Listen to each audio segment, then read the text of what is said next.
Hello students, अभी recently काफी important appointments हुई है फेब 2025 में। उसमें सबसे ज्यादा इंपॉर्टेंट जो हमें दिख रही है वो है हमारे देश के चीफ इलेक्शन कमिश्नर। तो उसी से अपन शुरुआत करने वाले हैं। तो चीफ इलेक्शन कमिश्नर पढ़ने से पहले अपन जानते हैं इलेक्शन कमीशन ऑफ इंडिया के बारे में कि क्या इलेक्शन कमीशन ऑफ इंडिया का क्या काम है और कैसे वो काम करते हैं। ये चीजें भी जानेंगे, उनका ड्यूरेशन क्या होता है, ये सब भी अभी अपन देखने वाले हैं। तो शुरुआत करते हैं इलेक्शन कमीशन ऑफ इंडिया से। जैसे आपको टॉपिक दिख रहा है इलेक्शन कमीशन ऑफ इंडिया, तो काफी इंपॉर्टेंट काम है इलेक्शन कमीशन ऑफ इंडिया का। इलेक्शन कमीशन ऑफ इंडिया हमारे देश में कौन से इलेक्शन लेते हैं ये भी अपन अभी शुरुआत करेंगे इसकी। अभी देख रहे हैं अपन इसका establishment election commission of India का कब हुआ था? 25 जनवरी 1950। अभी 25 जनवरी को इसका एस्टेब्लिशमेंट हुआ था। इसीलिए हर साल हमारे देश में 25 जनवरी को नेशनल वोटर्स डे भी मनाया जाता है। अभी रिसेंटली जो लास्ट मंथ गया जनवरी मंथ, तो उस दिन 25 जनवरी को क्या मनाया जाता है? National voters day. अब नेशनल वोटर्स डे 25 जनवरी को ही क्यों? क्योंकि 25 जनवरी को इलेक्शन कमीशन ऑफ इंडिया का एस्टेब्लिशमेंट हुआ था। क्लियर? ऐसे क्वेश्चन पूछा गया है कि हमारे देश में नेशनल वोटर्स डे कब मनाया जाता है, तो मनाया जाता है 25 जनवरी को। फिर उसी दिन क्यों मनाया जाता है? तो क्या रीजन है कि 25 जनवरी को इलेक्शन कमीशन ऑफ इंडिया का एस्टेब्लिशमेंट हुआ था, इसीलिए तभी से स्टार्ट हुआ कि 25 जनवरी को हर साल क्या मनाया जाएगा? National voters day. और क्या ईयर था? 1950। ओके, तब से हमारे देश में इलेक्शन कमीशन ऑफ इंडिया का एस्टेब्लिशमेंट हुआ था। और दूसरे दिन से हमारे देश में क्या चालू संविधान भी लागू हो गया था। हमारे देश का कॉन्स्टिट्यूशन भी 26 जनवरी 1950 को ही लागू हुआ था और इसका एस्टेब्लिशमेंट 25 जनवरी 1950 को हुआ था। क्लियर? यहां तक दो चीजें क्लियर हो गई। एक तो इलेक्शन कमीशन ऑफ इंडिया का एस्टेब्लिशमेंट 25 जनवरी 1950 को, और दूसरा 25 जनवरी को कौन सा डे मनाया जाता है? National voters day. अब दूसरी इंपॉर्टेंट चीज अभी हम देख रहे हैं आर्टिकल क्या है? 324। क्लियर कि ये इलेक्शन कमीशन ऑफ इंडिया किस आर्टिकल में दिया गया है? तो क्या है? आर्टिकल 324। अभी हम देखते हैं जो ट्रेंड चलता है, क्वेश्चन एक्चुअल में जो होता है वैसे नहीं पूछा जाता। अभी जैसे अभी हम देखें कि इलेक्शन कमीशन ऑफ इंडिया में चीफ इलेक्शन कमिश्नर अभी ज्ञानेश कुमार बने, पर क्वेश्चन वैसा नहीं पूछेगा। अब उसमें पूछेगा कि इलेक्शन कमीशन ऑफ इंडिया में कि ये जो है किस आर्टिकल में दिया गया है, इसका एस्टेब्लिशमेंट कब हुआ था, उससे रिलेटेड स्टैटिक वाले क्वेश्चन पूछते हैं। अभी ट्रेंड ही वही है, करंट टू स्टैटिक वाला, इसलिए ये भी जानना जरूरी है हमें। तो हमने देखा आर्टिकल कौन सा है? 324। उसके बाद अभी ड्यूरेशन क्या होता है? ड्यूरेशन 6 साल या 65 साल। मतलब एक तो ड्यूरेशन 6 साल रहेगा या उसकी एज 65 ईयर तक रहेगी, तभी उसका रिटायरमेंट हो जाएगा। मतलब दो पॉसिबिलिटीज है, एक तो 6 साल या 65 ईयर एज। मतलब आपको समझाता हूं, अगर उसकी एज 58 ईयर में वो देश का election commissioner chief election commissioner बनता है, तो उसका रिटायरमेंट 64 ईयर में ही हो जाएगा, क्योंकि उसको 6 ईयर कंप्लीट हो जा रहे। अगर वो 62 ईयर में बनता है तो उसको सिर्फ 3 साल का ही ड्यूरेशन मिलेगा, क्योंकि 65 ईयर एज पहले कंप्लीट हो रही है।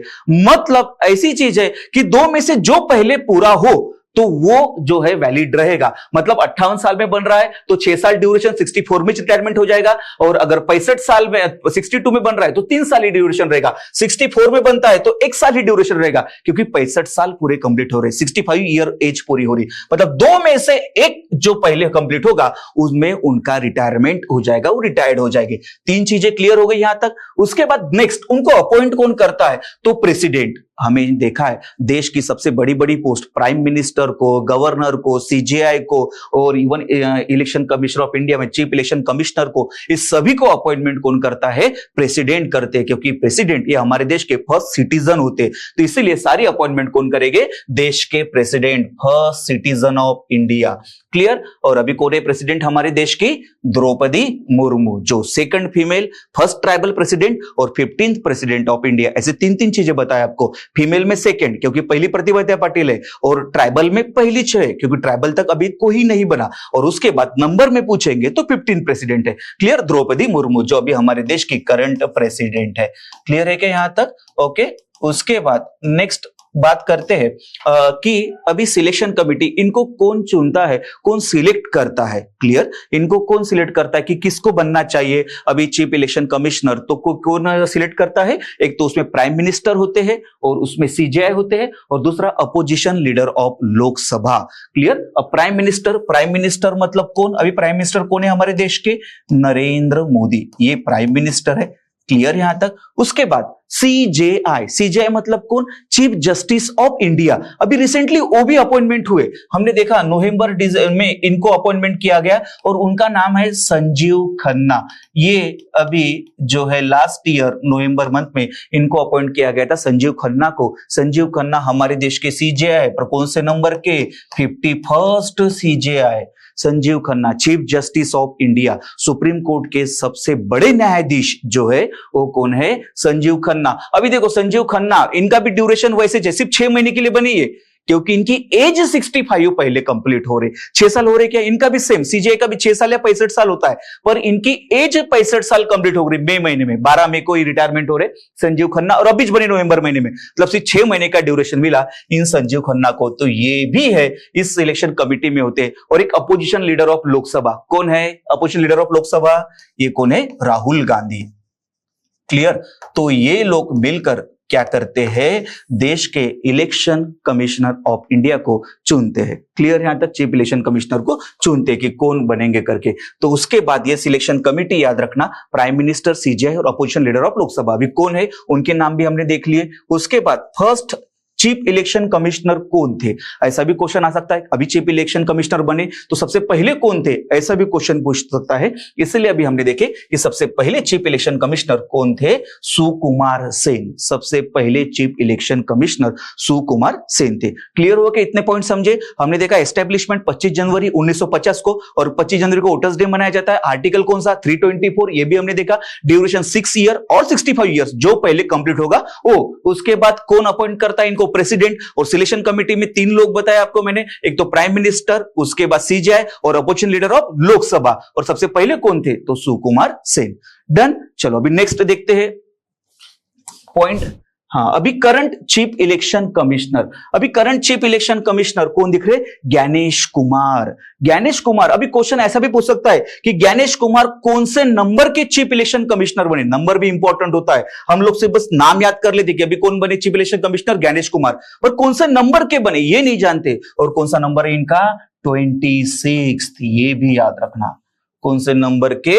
26। 26 नंबर याद ही रख लो, क्योंकि अभी रिसेंटली आरबीआई गवर्नर भी बने दिसंबर मंथ में, तो वो भी 26 नंबर के थे। जो अभी रिसेंटली आरबीआई गवर्नर बने संजय मल्होत्रा, वो भी कौन से नंबर के? 26। और ये ज्ञानेश कुमार, ये भी चीफ इलेक्शन कमिश्नर बने, कौन से नंबर के? 26। किसको रिप्लेस किया इन्होंने? इन्होंने रिप्लेस किया राजीव कुमार को। इसके पहले कौन थे? राजीव कुमार। और राजीव कुमार को रिप्लेस किया किसने? ज्ञानेश कुमार ने। और राजीव कुमार कौन से नंबर के होंगे फिर? अब ज्ञानेश कुमार 26, तो राजीव कुमार कौन से? 25। क्लियर। तो राजीव कुमार को रिप्लेस किया ज्ञानेश कुमार ने। और ज्ञानेश कुमार पहले क्या थे? इलेक्शन कमिश्नर थे। अगर देखते हैं तो ये इलेक्शन कमीशन ऑफ इंडिया में 3 लोग होते हैं। इलेक्शन कमीशन ऑफ इंडिया में कितने? 3 लोग होते हैं। एक होते हैं चीफ इलेक्शन कमिश्नर, एक मेन कौन? चीफ इलेक्शन कमिश्नर, और इनके नीचे 2 इलेक्शन कमिश्नर काम करते हैं। क्लियर है क्या यहां तक? टोटल अगर देखा जाए इलेक्शन कमीशन ऑफ इंडिया में 3 व्यक्ति हमें दिखते हैं। ये 3 व्यक्तियों में एक मेन होता है चीफ इलेक्शन कमिश्नर, और इनके नीचे 2 इलेक्शन कमिश्नर काम करते हैं। इनके भी नाम हम भी देखने वाले हैं। तो पहले ज्ञानेश कुमार थे, ये ठीक इलेक्शन कमिश्नर के रूप में काम कर रहे थे राजीव कुमार के अंडर। और अभी हम देख रहे हैं कि ये ज्ञानेश कुमार इलेक्शन कमिश्नर से क्या बन गए? चीफ इलेक्शन कमिश्नर बन गए। और कौन से नंबर के? 26। किसको रिप्लेस किया? राजीव कुमार को। राजीव कुमार कौन से नंबर के थे? 25। क्लियर यहां तक? उसके बाद अभी आगे बढ़ लेते हैं, नेक्स्ट पॉइंट देखते हैं। अभी नेक्स्ट पॉइंट, अभी 2, मैंने क्या बोला था आपको? चीफ इलेक्शन कमिश्नर, इनके अंडर 2 इलेक्शन कमिश्नर काम करते हैं। तो अभी 2 इलेक्शन कमिश्नर हमको देखने को मिलेगा। उसके बाद मैंने बोला ज्ञानेश कुमार ये पहले इलेक्शन कमिश्नर थे, अब उनकी भी सीट वैकेंट हो गई होंगी क्योंकि वो क्या बन गए? Chief election commissioner. तो अभी नए कौन बने ये भी अपन देखने वाले। ये सुखबीर सिंह संधू, ये भी पहले इलेक्शन कमिश्नर थे, अभी भी इलेक्शन कमिश्नर ही है।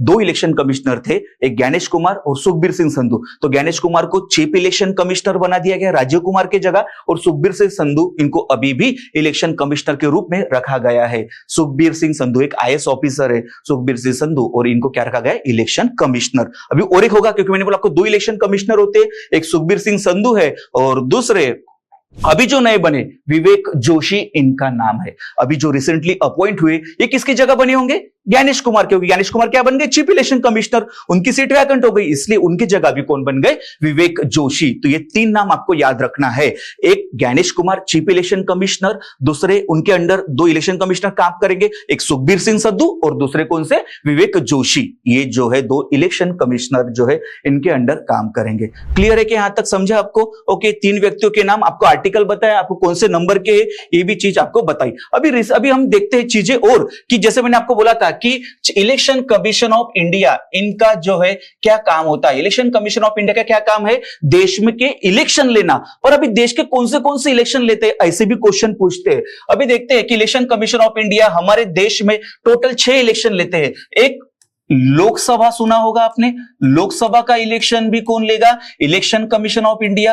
राज्यसभा सुना होगा आपने, राज्यसभा का भी इलेक्शन कौन लेगा, इलेक्शन कमीशन ऑफ इंडिया। उसके बाद नेक्स्ट बात करते हैं विधानसभा, विधानसभा का भी जो है इलेक्शन कौन लेते हैं, इलेक्शन कमीशन ऑफ इंडिया। उसके बाद विधान परिषद जो है, विधान परिषद का भी इलेक्शन कौन लेते हैं, election commission of India. Total कितने हो गए, 4, लोकसभा का भी, राज्यसभा का भी इलेक्शन, विधानसभा का भी एंड विधान परिषद का भी इलेक्शन। उसके बाद और इलेक्शन होता है प्रेसिडेंट के लिए जो इलेक्शन होता है, उसके बाद वाइस प्रेसिडेंट के लिए भी जो इलेक्शन होता है, ये भी इलेक्शन कौन लेते हैं, election commission of India. Clear, ये टोटल 6 इलेक्शन, लोकसभा, राज्यसभा, विधानसभा, Vidhan Parishad, president, vice president, ये 6 इलेक्शन कौन लेते हैं, इलेक्शन कमीशन ऑफ इंडिया। अगर हम देखते हैं जो फिर नगर परिषद, नगर पंचायत, ग्राम पंचायत, म्यूनिसिपल कारपोरेशन, ये सब इलेक्शन काम लेना नहीं है इलेक्शन कमीशन ऑफ इंडिया। अब इनके लिए कौन बना है, तो इनके लिए बना है स्टेट इलेक्शन कमीशन। इनके लिए कौन बना है, स्टेट इलेक्शन कमीशन। और इलेक्शन कमीशन ऑफ इंडिया ये सिर्फ 6 इलेक्शन लेते हैं, एक लोकसभा का, राज्यसभा का, विधानसभा का, विधान परिषद का, प्रेसिडेंट का और वाइस प्रेसिडेंट का। ये काम है इलेक्शन कमीशन ऑफ इंडिया का, इलेक्शन लेना। होप सो सबको ये टॉपिक समझाया होगा, आपको इजी लैंग्वेज में समझाया, आपको पूरा कंप्लीट किया। इसके बाहर एक भी क्वेश्चन नहीं आएगा। अगर इलेक्शन कमीशन ऑफ इंडिया के ऊपर क्वेश्चन पूछता है, उनके अपॉइंटमेंट्स के ऊपर क्वेश्चन पूछता है, तो इसके बाहर क्वेश्चन आएगा ही नहीं। अपन ने सारा जो है कवर कर लिया है इसी के अंदर। ओके फ्रेंड्स, चलो मिलते हैं नेक्स्ट वीडियो में।